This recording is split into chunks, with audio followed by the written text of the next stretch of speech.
დილამშვიდობისა. ეს საქართველოს პირველი არხია, თქვენ უყურებთ გადაცემას პირადი ექიმი მარი მალაზონია შესწორ ენაზე თარგმანით. კვლევა, რომელიც დღეს უნდა გაგიზიაროთ, ძალიან მნიშვნელოვანი აღმოჩნდა თავისი შედეგებით და სულ მალე ყველა ქვეყნის საზოგადოებისათვის შეიძლება განხილვის საგნად იქცეს. რატომ? აბერდენის უნივერსიტეტის მეცნიერებმა შეისწავლეს 500,000 ადამიანის მონაცემი. ეს არის უზარმაზარი მაჩვენებელი და მონაცემები შეკრიბეს დიდი ბრიტანეთის 22 ცენტრიდან. კერძოდ, ეს იყო შოტლანდიიდან, ინგლისიდან, უელსიდან მიღებული მონაცემები და აკვირდებოდნენ ორსულ ქალბატონებს და აკვირდებოდნენ მათ შვილებს წლების მანძილზე. ეს მონაცემები იყო მნიშვნელოვანი, იმიტომ რომ მწეველი ორსულები, რომლებიც მინიმალური რაოდენობით მოიხმარდნენ ნიკოტინს, ცვლიდნენ საკუთარი შვილების გენურ ინფორმაციას. ეს იყო ძალიან მნიშვნელოვანი დასკვნა, რომელიც გამოიტანეს მეცნიერებმა, მაგრამ კიდევ უფრო მნიშვნელოვანი აღმოჩნდა სქესობრივი ნიშნით განსხვავება. აღმოჩნდა, რომ მწეველი დედის ჩვევა უფრო დამაზარალებელია ვაჟის შვილებისათვის, ვიდრე ქალის შვილებისათვის. უფრო მეტიც, აღმოჩნდა, რომ ვაჟის შვილების ჯანმრთელობა გრძელვადიან პერსპექტივაში კიდევ უფრო მეტად ზარალდება ვიდრე ქალის შვილების შემთხვევაში. ეს გასათვალისწინებელია ყველასათვის, რასაკვირველია, გასათვალისწინებელია ორსულებისათვის, რომლებიც ორსულობამდეც ეწეოდნენ და ორსულობის პერიოდში მით უფრო ინარჩუნებენ მწეველობის სტატუსს და განსაკუთრებით საყურადღებოა ფართო საზოგადოებისათვის, სადაც ორსული ქალი არა მარტო აქტიური, არამედ პასიური მწეველით შეიძლება დარჩეს და ასეთ შემთხვევაში სამიზნე ხდება ახალშობილი, სამიზნე ხდება ის ადამიანი, რომელიც წლების შემდეგ მოიმკის ამ ჩვევის შედეგებს. და კიდევ ერთხელ გავიმეორებ, კვლევის შედეგად დანამდვილებით დადგენილია, რომ ორსული ქალები, რომლებიც ეწეოდნენ ორსულობის განმავლობაში, უქმნიან რისკს ჯანმრთელობისა გრძელვადიან პერსპექტივაში საკუთარ შვილებს, განსაკუთრებით ვაჟებს, უფრო მეტად ვაჟებს, ვიდრე ქალიშვილებს. ეს ინფორმაცია მე ვფიქრობ საგულისხმოა დღევანდელ თემასთან კავშირშიც და ჩვენი ყოველდღიური ცხოვრების წესის გათვალისწინებიდან. და სწორედ ამასთან დაკავშირებით ჩვენი დღევანდელი საუბარი გარკვეულწილად იქნება გენებთან და გენურ ინფორმაციასთან კავშირში.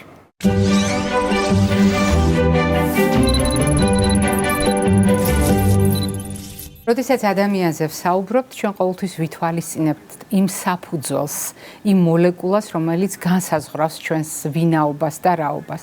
და ასეთ შემთხვევაში ნებისმიერი სისტემის მდგომარეობა, ნებისმიერი უნარის მდგომარეობა ჩვენი ორგანიზმისა არის თუ არა დამოკიდებული იმ ინფორმაციაზე, რომელსაც ინახავს ჩვენი გენეტიკა.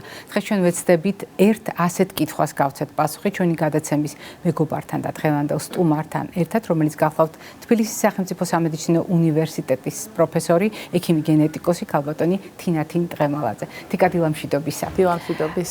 როდესაც თქვენ მოდიხართ ჩვენთან გადაცემაში, მაყურებლისათვის უკვე გასაგები ხდება, რომ უხილავ, მაგრამ ძალიან მნიშვნელოვან საკითხს უნდა შევეხოთ, რომელიც ხილული არის თავისი შედეგებით. ეს არის ჩვენი გენეტიკა. მაგრამ დღევანდელი ჩვენი საუბარი იქნება არა ყველა წახნაგის წარმოჩენა ამ თემასთან დაკავშირებით, არამედ იმუნურ სისტემაზე საუბარი. და თითქოს ყველაფერი მარტივი და გასაგებია, თუ ჩვენ ყოველდღიურ ცვლილებებს უნდა გავუმკლავდეთ, ჩვენ გვჭირდება თავდაცვა. ჩვენ ნებისმიერ სიტუაციაში გვჭირდება თავდაცვა ორგანიზმის გარეთ მიმდინარე პროცესების გაანალიზებისას, ორგანიზმის შიგნით მიმდინარე პროცესების გაანალიზებისას, თუმცა ამ თავდაცვაში რა წვლილი მიუძღვის გენეტიკას, იმუნური სისტემა და გენეტიკა რამდენად დაკავშირებულია ერთმანეთთან. ვიტყოდი, რომ იმუნოდეფიციტები, უკვე სამედიცინო ჭრილში რომ შევხედოთ ამ პრობლემას, შეიძლება იყოს შეძენილი და შეიძლება იყოს თანდაყოლილი. და ზუსტად თანდაყოლილ ჯგუფში მოისაზრება რიგი გენური დარღვევებით გამოწვეული მდგომარეობები, როდესაც ადამიანს შეიძლება არ ჰქონდეს ეს დამცველობითი უნარი ორგანიზმის და მასში მოხვედრილი მარტივი ბაქტერიაც კი გამრავლდეს და მის სიცოცხლეს საშიშროება დაემუქროს. ძალიან მნიშვნელოვანია ამ შემთხვევაში გამოვიყენოთ დაზუსტება, რომელსაც ყოველთვის მიმართავდა ქალბატონი ელენე აბზიანიძე ჯერ კიდევ ადრეული სტუმრობის პერიოდში. ძალიან მიხარია, რომ ჩვენ ამ მიმართულებით მსჯელობა წლების მანძილზე გავაგრძელეთ და ამჯერად თქვენ მოგიწევთ კიდევ ერთხელ შეახსენოთ საზოგადოებას, რატომ არის გამოყენებული სხვადასხვა ტერმინები, როდესაც გენეტიკურ და თანდაყოლილ დაავადებებს გავმიჩნევთ ხოლმე ერთმანეთისგან. რა დაზუსტება გვჭირდება და რატომ შეიძლება თანდაყოლილი ან გენეტიკური მდგომარეობა იმუნური სისტემის გაუმართავობას დაუკავშიროთ? გამარტოთ კიდევ ერთხელ ქალბატონო მარი და მაყურებელს უთხრათ, რომ გენეტიკური დარღვევა რას ნიშნავს? ეს არის გარკვეული გენის დისფუნქციით, ანუ ფუნქციის დაკარგვით გამოწვეული მდგომარეობა, რის შედეგადაც ვითარდება შესაბამისი დაავადება. ზოგიერთი გენეტიკური დაავადება შეიძლება იყოს მემკვიდრული. ესე იგი, მშობლებისგან გადმოცემული იყოს, თუმცა შეიძლება მშობელს ეს არ უვლინდებოდეს. ზოგიერთ შემთხვევაში ეს არის თანდაყოლილი ამასთანავე. ეს იმას ნიშნავს, რომ დაბადებისას ბავშვი როცა იბადება, მას უკვე ასეთ ჩადებული კოდი აქვს და შეიძლება დაბადებიდან ძალიან მალევე, ან დაბადებისთანავე, ან გარკვეული პერიოდის შემდეგ ეს თანდაყოლილი დარღვევა, გენეტიკური დაავადება გამოუვლინდეს. როდესაც იმუნურ დეფიციტზე ვსაუბრობთ, ეს არის ძალიან საყურადღებო ფაზა და მდგომარეობა, როდესაც თქვენ მიერ ნათქვამ სიტყვებს მოვიშველიებ, ელემენტარული, ძალიან ფართოდ გავრცელებული ბაქტერიაც კი მაგალითად შეიძლება იყოს საბედისწერო ამ ორგანიზმთან ურთიერთობაში. როდის არის საყურადღებო მაგალითად ოჯახური ისტორიები? თანამედროვე მედიცინა ძალიან ხშირად საუბრობს ასეთ ისტორიებზე, სხვადასხვა დაავადების დროს, გულსისახვრთა სისტემის, თირკმლის, ღვიძლის და ასე შემდეგ. თუმცა დღეს თქვენ ახსენეთ ოჯახური რისკები, როდესაც იმუნოდეფიციტზე ვსაუბრობთ, ანუ ადამიანები თაობიდან თაობაში ამ ოჯახში იბადებიან უკვე თანდაყოლილი უკმარისობით და გაუმართავობით იმუნური სისტემისა.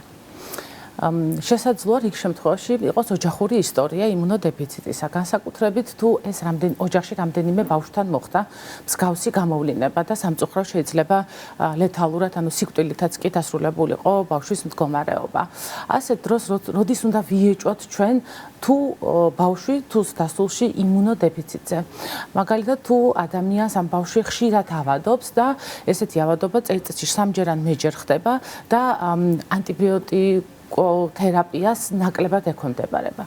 იქ შემთხვევაში შეიძლება კანზე აბსცესს, რასაც ვეძახით, ანუ ჩირქოვანი წარმონაქმნები, კანზე სხვადასხვა ადგილას იყოს წარმოქმნილი და ერთგან გამოვა, ასე ვთქვათ, ესეთი ჩირქოვანი გამონაყარი ჩაცხრება, მერე სხვა ადგილას, ესეც ერთ-ერთი მანიშნებელი არის. ყურის ანთება რამოდენიმეჯერ წელიწადში და ამგვარი გამოვლინება, ესე ვთქვათ, ხშირი ავადობა შეიძლება უნდა აფიქრებინებდეს ექიმს, რომ შეიძლება ბავშვს ჰქონდეს იმუნოდეფიციტი და შესაბამისი სისხლში, ასე ვთქვათ, იმუნოგრამას, რასაც ვეძახით, ტ და ბ უჯრედების ლიმფოციტების ანალიზი კეთება, რომელიც იმუნურ პროფილს ასახავს ჩვენს ორგანიზმში. ანუ ლაბორატორიულად ვაფასებთ. ლაბორატორიულად ვაფასებთ და ვნახავთ ის უჯრედები არის თუ არ არის და თუ დაკლებული არის. და როდესაც თქვენ ახსენეთ ერთი ოჯახის შიგნით რამდენიმე ბავშვის შესახებ, ესე იგი დედმამიშვილებს შეიძლება ჰქონდეს მსგავსი ისტორიები. ამას გულისხმობთ ხომ? ჩვენ ყოლია ასეთი ოჯახები, ასეთი პაციენტები სამწუხაროდ 2-3 ბავშვი მსგავსი პრობლემებით სამწუხაროდ იმ ოჯახში, თქვა 3 ბავშვი დაიღუპა და დიაგნოზი მესამე ბავშვთან დავსვით წინა ბავშვებთან არ იყო დადგენილი დიაგნოზი, თუმცა კლინიკური ეჭვი იყო, რა თქმა უნდა. რას გვაძლევს ამ ისტორიების შესწავლა? ძალიან მნიშვნელოვანია, როდესაც ჩვენ საუბრობთ საზოგადოებასთან, მაქსიმალურად სწორად შევარჩიოთ ხოლმე სიტყვები და ჩვენ ასე ვიქცევით ამ გადაცემაში მოსული სტუმრები და ამ გადაცემის მონაწილე ექიმები ყველა სიტყვას ვწონით იმისათვის, რომ საზოგადოებას ერთი მხრივ გავუზიაროთ ინფორმაცია და მეორე მხრივ ეს არ იყოს დრამატული და დამთრგუნავი. თუმცა ინფორმაცია, რომელიც ახლა სულ რამდენიმე წუთის წინ მოისმინა საზოგადოებამ, არ არის თავის შინაარსით პოზიტიური და ძალიან დამაფიქრებელია. და დამაფიქრებელია თუნდაც იმიტომ, რომ გავიაზროთ რისკები.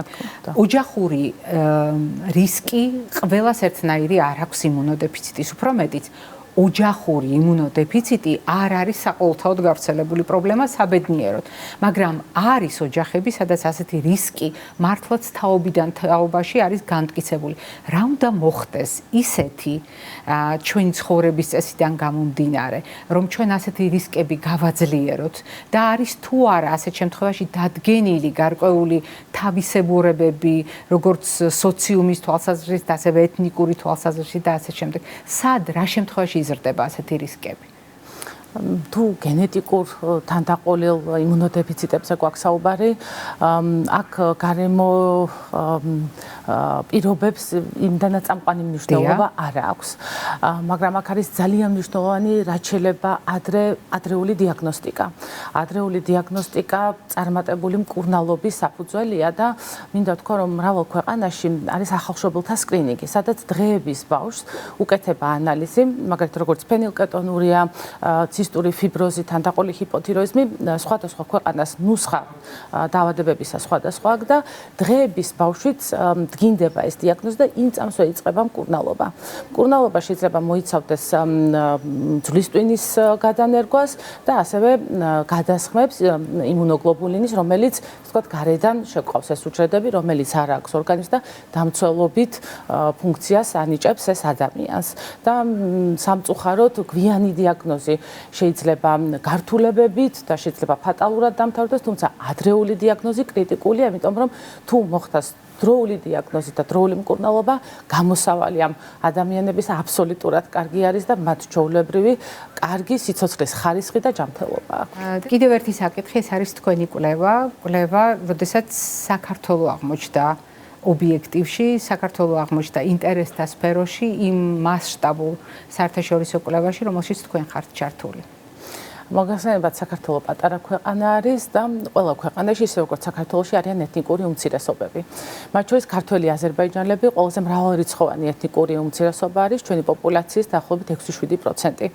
და ისინი ტერიტორიულად განლაგებული არიან სამხრეთ საქართველოში, რამოდენიმე სოფელს მოიცავენ და საინტერესო არის ასევე ისტორიული ფაქტი, რომ დაახლოებით 300-400 წლის წინ ესენი დაასახლდნენ საქართველოში და მას შემდეგ, ესე ვთქვათ, იზოლირებულად არიან მათი კულტურის, რელიგიის, შეხედულებების შემონახვის თვალსაზრისით და ამან განაპირობა, რომ საუკუნეების მანძილზე ჩვენ ესეთი ტერმინი არსებობს მედიცინაში, გენეტიკური იზოლანტები. ბევრ ქვეყანაში არის მსგავსი მოვლენა და ჩვენთანაც ასე არის და ჩვენი კვლევებით აღმოჩნდა, რომ ამ პოპულაციაში არის განსხვავებული გენეტიკური დარღვევები და ბევრი მათგანი მართვადი ან განკურნებადია. მათ შორის იმუნოდეფიციტები. რა ძალიან სასიამოვნოა და მნიშვნელოვანია, რომ იცოდეს საზოგადოება ამის შესახებ. აუცილებლად. და ჩვენი კვლევის მიზანი და ხშირად ამგვარი დარღვევები, რომლებიც ამ პოპულაციაში ჩვენი შიდა მონაცემებით აღმოაჩინეთ, არის პრევენცირებადი. ანუ თუ ჩვენ დიაგნოზი შემდგომ ბავშვზე სრულად შეიძლება იგივე განმეორების თავიდან არიდება და მათი მნიშვნელოვანი წილი არის განკურნებადი ან მართვადი. ამიტომ, როდესაც ეს ჩვენი შიდა მონაცემები შევაჯერეთ და უცხოელ კოლეგებს გაუზიარეთ, ისინი ძალიან დაინტერესდნენ, რომ ასეთი უნიკალური ქვეყანა გვაქვს და უნიკალური პოპულაცია და შეიძლება ამ ადამიანებს მართლაც დიდი სარგებელი მოუტანოთ და არა მარტო ინდივიდუალურ ოჯახებს და პაციენტებს, არამედ ქვეყნის დონეზე, ჯანდაცვის დონეზეც, თუ შეიძლება გარკვეული დაავადებების პრევენცია, ეს გლობალურად ქვეყანას ძალიან წაადგება. რა თქმა უნდა, ყველაფერი იწყება ადამიანით და მათი ჯანმრთელობის გაუმჯობესებით და ჩვენი მიზანით და ჩემი დიდი სურვილი არის, რომ ალბათ რამოდენიმე წელი რო გავა, ამ ოჯახებს ჯანმრთელი შვილები ეყოლებათ და ეს დიდი გამარჯვება იქნება. და იქნება დღევანდელი საუბრის, დღევანდელი თქვენი მუშაობის და იმ კვლევის შედეგების დამსახურება, რომელთა განზოგადება ამ ადამიანებს უამრავი პრობლემის თავიდან აცილების შესაძლებლობას მისცემს. არა მარტო ერთ კონკრეტულ თაობაში, არამედ ყველა შემდეგ თაობაში. მე ვფიქრობ, თქვენი თავარი გზავნილი ეს იყო დღეს. აუცილებლად, ჩვენ არის რომ დღეს გვინდა პაციენტს უმკურნალოთ, თუმცა ჩვენ მომავალზე ვფიქრობთ და მომავალ თაობებში ჯანმრთელი ადამიანების და ჯანმრთელი ოჯახების და ჯანმრთელი ბავშვების ყოლა ეს დიდი მიზანი არის, რომელიც მე დარწმუნებული ვარ, ჩვენ ამას მივაღწევთ. ძალიან დიდი მადლობა თიკა სტუმრობისთვის, ძალიან დიდი მადლობა ამ საუბრისთვის. მე ვისარგებლებ შემთხვევით და მოგილოცავთ იმ წარმატებას, რომელიც უკავშირდება თქვენს მიწვევას Nature-ში და ეს არის ძალიან საპატიო ნებისმიერი პროფესიონალისთვის. ჩვენ ამაზე საუბრის შესაძლებლობა კიდევ მოგვეცემა, თუმცა მაყურებელს უნდა რომ შევახსენოთ, რომ დღევანდელი ჩვენი გადაცემის სტუმარი ბრძანდებოდა თბილისის სახელმწიფო სამედიცინო უნივერსიტეტის პროფესორი, ექიმი გენეტიკოსი ქალბატონი თინათინ ტყემალაძე. მე არ გემშვიდობები, წინ კვებითი შუქნიშანი გველოდება.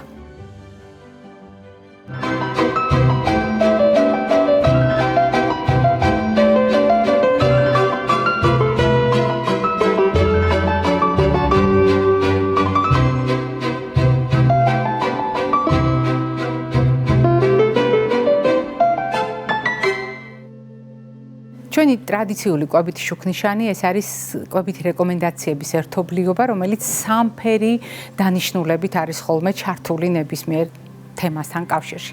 მაგრამ დღევანდელი საუბარი წარმოუდგენლად მიგვაჩნია მაგალითად კვებასთან კავშირში. როგორ შეიძლება გენეტიკა, რომელიც ერთი შეხედვით ხელშეუხებელია, იყოს სამიზნე კვების შემთხვევაში. განა საკვებ პროდუქტებს ან საკვებ ნივთიერებებს შეუძლია შეცვალოს ის ურყევი გენური ინფორმაცია, რომელიც თაობიდან თაობას უწყვეტად გადაეცემა. აღმოჩნდა, რომ შეუძლია. უფრო მეტიც თანამედროვე მედიცინა ძალიან ბევრს საუბრობს იმის შესახებ, რომ ჩვენ მიერ არჩეული ცხოვრების წესის ერთსა თუ ის ფაქტორი ცვლიას იმ ინფორმაციას, რომელთაც ჩვენ ამ სამყაროში მოვდივართ, რაც მთავარია ჩვენი ცხოვრების წესი ცვლის ინფორმაციას, რომელსაც შემდეგ თაობებს გადავცემთ, ამიტომ ყველაფერი, რასაც დღეს თქვენ მიირთმევთ, ეს არის ის ინფორმაცია, რომელიც დატოვებს კვალს არა მარტო ჩვენს ცხოვრებაზე, არამედ ჩვენი შთამომავლების ცხოვრებაზე.